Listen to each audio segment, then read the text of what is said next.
Welcome along, they're under starters orders and they're off. This race is 4 laps around the perimeter of Ascot Racecourse. Ascot Racecourse, one of the premier leading race courses, for horse racing that is, in the UK. We're actually going under part of the course, the Royal Mile course, which is a straight course. The looped course, the one where you can do more than 1 lap, I suppose, is the one we're going around the perimeter of, and that's an extension that we've just been under. So from the start, you will dip down and go up the other side of this bridge where they've dropped the road to go under the bridge. The race course was always there, and in the old days when a race was on, they used to shut the road so the horses could go across, but then built a bridge so that the cars and traffic could still keep moving. So here we are. You've just got to the top of that, and as I say, it's an artificial little dip. I don't think you'll feel it too much, but it's early in the race and it might just spit a few people out of the back. Remember, this is a 4-lap race as well, so I think, if you can drop a substantial amount of people in the first few hundred metres just because of that little ramp up there, then that's probably good for the leading riders because it starts thinning the group down already. Now, this is reasonably flat. As I say, it goes around a horse racing course and they're not known to be too hilly. So this side of it is sort of mainly very slightly downhill, and so you'll be going flying once you pass that dip. When we go, well, in fact, we're going to turn left at the end of this road. Essentially, the race course is a triangle, so you're going to go around this triangular-shaped course 4 times. So each of the 3 roundabouts where we do a left turn signals the points to the triangle. So when we go left, we'll be going down the fast straight and we'll be the furthest from the grandstands in the race course. Now, as we go up this back straight, after we turn left, about probably maybe halfway along it, or maybe a third of the way along it, it starts to crawl uphill. And I think whilst the gradient is possibly only about 2%, you're going to go up this 4 times. And I think if people do put in attacks over that during the course of the race, I mean, you might shed 1 or 2 off the back of the peloton each race. So here we are, we go around the first roundabout, and you'll just see to the left here is one of the other starting points for the race course, just there. Another one of those shorter courses where horses start the race part way around the triangular course. So we're going up the fast straight, furthest from the stands, which are on our left in the far distance. You might just get a glimpse of them through the trees to the left there. Now, this road is gently climbing, not straight away, but as it goes on, it does climb to its highest point at the roundabout at the other end, and then we go back down behind the grandstands and the 3rd roundabout with a short sprint to the finish. So as I say, I think this is roughly the place where you could lose 1 or 2 people, perhaps not on lap 1, but those who are just clinging on the back, a little bit of a sort of shunt up this hill on lap 2 and lap 3 would displace some people off the back. Now, we all know with RGT races that if you do get spat off the back, it is almost impossible to catch the peloton again on your own. So for the race leaders, this is a good thing. If you can spit out 1 or 2 rivals, it almost guarantees you a place so long as you stay in the peloton. Now, as we get up towards the top here, we're going to do another roundabout. In fact, there's actually 2 roundabouts, one more significant than the other. And again, we're going to do that sort of left-hand turn. Now, these turns are quite tight because remember, it's triangular. So essentially, they're at least theoretically slightly more than 90-degree bends. So the braking on RGT is going to come into play on those 3 bends. And remember that on the 3rd turn, certainly on lap 4, you have got a very short sprint to the finish, maybe sort of 400 metres, something like that.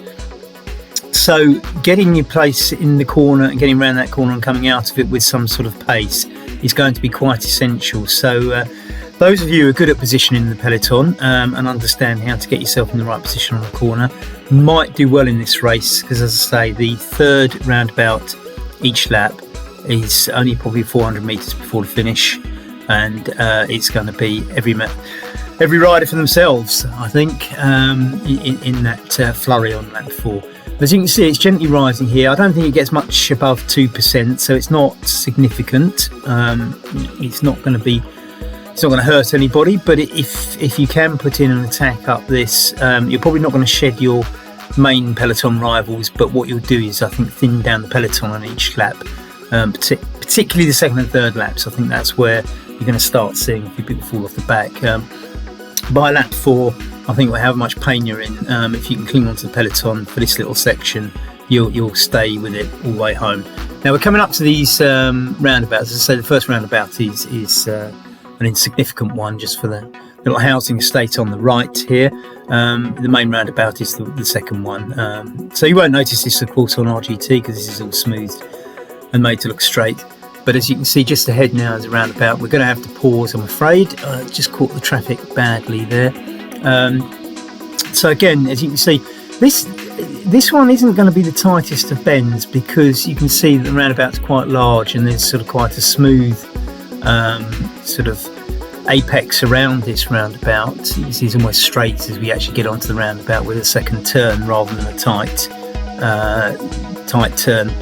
But this is the second point of the triangle, and we're going to go down Ascot High Street, and you'll see now the racecourse stands and the paddocks and stables and everything else start appearing on the left, car parks on the right. It is a very major racecourse in the UK, and if you can get a glimpse of all the buildings, you'll see just how developed it is. And in fact, the grandstands there, which are quite large, relatively modern, but even in the old days, the stands before that were quite large too. So you can see here you're beginning to see the sort of stables where they put the horses and things like that to your left, and that is the racecourse buildings. In fact, I think most of the land to the right is probably connected to the racecourse as well. So this is slightly downhill down Ascot High Street. I mean, as we get past the racecourse into the shops, you'll see the Saturday morning shoppers trying to park their cars. So I can't quite ride it as fast as I'd like to, but in the race you can see the grandstands on your left there for the racing. As you can see, they're not small. It is a big race course. As I say, this is downhill. We're heading towards the finish, but as I say, at the finish, you've got, well, just before the finish, 400 metres, something like that, you've got that sharp left turn on the third and final pivot of the triangle, which is the shape of the race course we're riding around, of course. So we're just past the race course here, and we go into this area with the shops, and we will have to slow down, I'm afraid, for somebody parking. You will ride it much faster, but again, it's ever so gently downhill, so there will be fast pace, and this is going to be checked by that bend. It's going to feel like on RGT, but what is a roundabout, as you'll see in a moment, at the end of this high street. See, try to wriggle through the cars parking, and I think somebody's actually got in the slot, so we can start moving again.